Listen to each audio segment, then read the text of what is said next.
तो पहले हमें जहाँ पे पूजा करनी है वहाँ 16 श्रृंगार के पहले तैयारी कर लीजिए।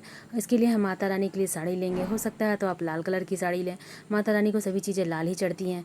उसके बाद हम लाल कलर की चुंदरी लेंगे, अगर साड़ी नहीं लेंगे तो एक चुंदरी तो कम से कम ज़रूर ले लीजिए आप माता रानी के लिए।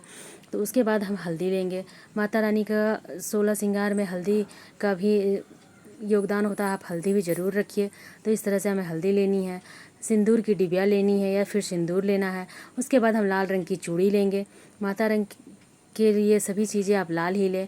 लाल कलर का हम महावर भी लेंगे, महावर तो लाल ही होता है तो हम महावर लेंगे।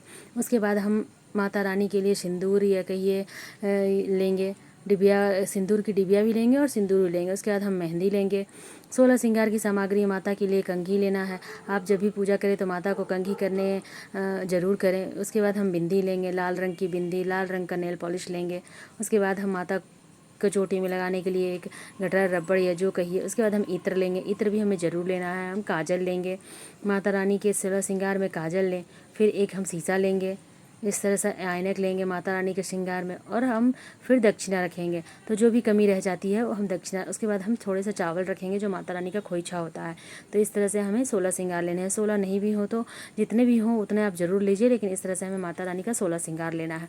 इसके बाद आप कोई भी चीज़ ले सकते हैं, इसके जो भी श्रृंगार की सामग्री आती है आप वो सभी ले सकते हैं, पर इतनी सामग्री पर्याप्त होगी हमें 16 श्रृंगार के लिए। तो इस तरह से आप माता रानी का श्रृंगार करें, चाहे तो खोइछा भरे उस दिन श्रृंगार करें या फिर आप पहले दिन ही रख दें श्रृंगार। आप चाहे तो रोज़ चढ़ा सकते हैं या फिर केवल एक दिन ही चढ़ा सकते हैं, तो आप हो सके तो पहले दिन ही श्रृंगार चढ़ाइए।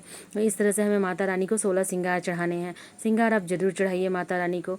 माता रानी को अपने घर बुलाए हैं तो उनको श्रृंगार भी देना ज़रूरी, जैसे हमारे घर कोई आता है तो हम कैसे श्रृंगार की सामग्री उसे देते हैं, तो इस तरह से माता रानी के लिए भी आप श्रृंगार ज़रूर निकालें। साड़ी नहीं भी हो सके तो केवल एक चुंदरी ही निकालिए, लेकिन माता रानी को श्रृंगार ज़रूर चढ़ाइए।